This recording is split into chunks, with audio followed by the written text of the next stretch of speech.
तो देखिए, इस संसार सागर में माया का दास बन करके जो माया में लिपटा हुआ है ना, उसको कहते हैं जीवात्मा। और जो माया में रह करके माया से मुक्त है, यानी माया उसके भीतर प्रवेश नहीं कर सकती। इस प्रकार एक जहाज होता है, जहाज पानी में निरंतर रहता है, पर पानी क्या जहाज में प्रवेश कर पाती है?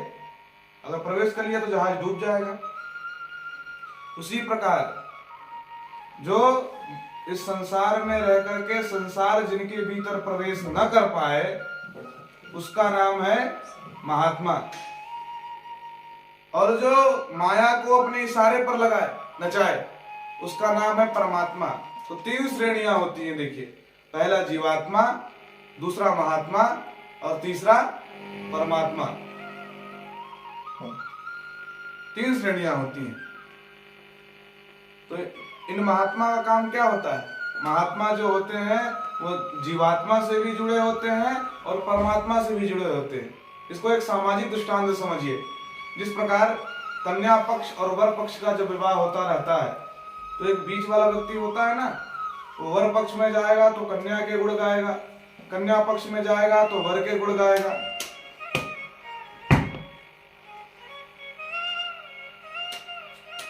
वो कन्या पक्ष में जाएगा बिचौलिया जो होता है, तो वर के खूब गुण गाएगा। अरे महाराज, ऐसा सुकुमार लड़का सुपारी तक नहीं खाता है, एक बेसर उसके जीवन में नहीं है, ऐसा राजकुमार सा लड़का आपको मिलने वाला नहीं है।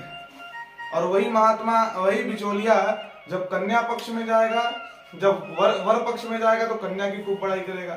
अरे इतनी पतिव्रता स्त्री है वो, अपने माता पिता के चरण दबाए बिना तो सोती नहीं है। तो बिचौलिया का काम क्या होता है? वर पक्ष में जाकर के कन्या की बड़ाई करता है, कन्या पक्ष में जाकर के वर की बड़ाई करता है। और इस प्रकार से कन्या पक्ष और वर पक्ष दोनों का मिलन बिचौलिया के माध्यम से हो जाता है। तो यही बिचौलिया का काम महात्मा करते हैं। जब वो जीवात्मा के पास, माया से मलिन जीवात्मा के पास जाते हैं, तो प्रभु का खूब गुण गाते हैं। अरे प्रभु बहुत दयालु हैं, बड़े कृपालु हैं, बड़े सरल हैं, दीन वत्सल हैं।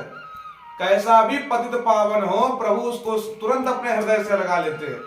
ऐसे पतित पावन हैं। और वो प्रभु जो हैं, वो कहीं सातवें आसमान में नहीं रहते हैं। सन्मुख होए जीव मोर जबहि, जन्म कोटि अग नाशय तबहि। भगवान कहीं सातवें आसमान पे नहीं रहते हैं। सन्मुख होए जीव मोरे जबहि, जन्म कोटि अग नाशय तबहि। भक्त जब भगवान के सामने आ जाता है तो भक्त उसे हृदय से लगा लेते हैं भगवान।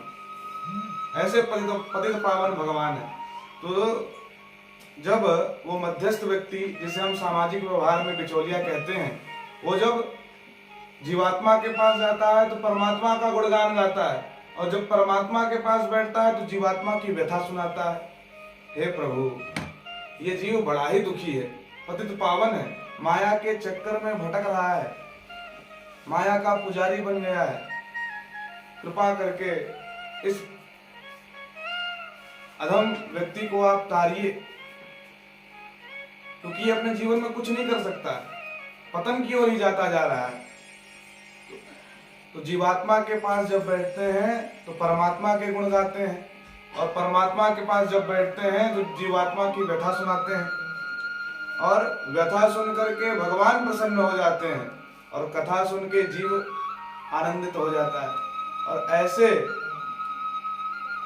महात्मा के माध्यम से परमात्मा और जीवात्मा दोनों का ही मिलन हो जाता है। आप बोलोगे इसको किसी दृष्टांत के माध्यम से समझाओ, तो रामचरितमानस सबसे बड़ा दृष्टांत है। क्या है कि देखिए, रामचरितमानस में जीवात्मा कौन है? सुग्रीव है।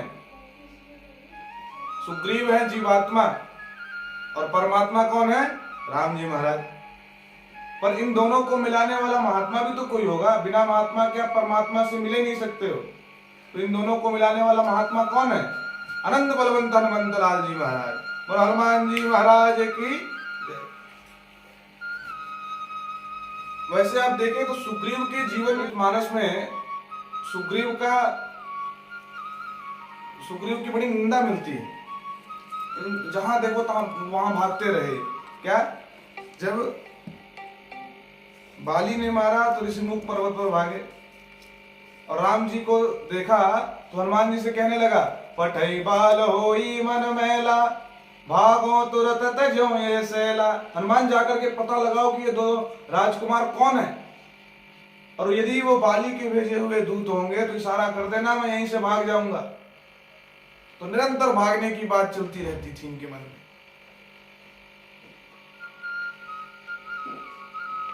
परंतु एक विशेषता इनके अंदर बड़ी अच्छी थी। क्या, कि बुरे भले जैसे भी थे, परमात्मा पर भले ही विश्वास ना करते हो, पर महात्मा पर बहुत विश्वास करते थे। महात्मा कौन? हनुमान जी महाराज के ऊपर, कि हनुमान तुम जो कहोगे मैं वो करूंगा, इतना विश्वास था। तो इससे क्या सिद्ध होता है, आप भगवान पर भले ही विश्वास ना करते हो, पर किसी सच्चे संत पर यदि आपका भरोसा हो गया तो वो भरोसा ही, वो संत का भरोसा ही भगवंत तक आपको जोड़ देगा। हनुमान जी से कहता है तुम पता लगाओ और जो कहोगे वो मैं वो करूंगा। हनुमान जी ने क्या किया, राम जी को पीठ पर बैठाया और सुग्रीव से जाकर के मिला दिया। और इस प्रकार से तब हनुमंत उभय दिशि की शब कथा सुनाए, पावक साखी दे कर जोड़ी प्रीति ध्याय। और इस प्रकार से हनुमान जी यानी महात्मा के द्वारा जीवात्मा और परमात्मा का पक्का मिलन हो गया।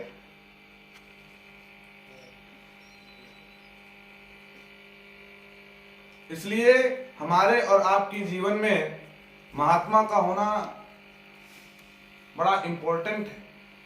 बिना महात्मा के आप बिना संत के भगवंत से नहीं मिल सकते हो।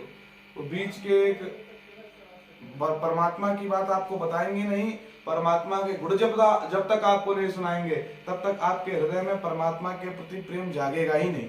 इसलिए सबके जीवन में महात्मा का होना अति आवश्यक है।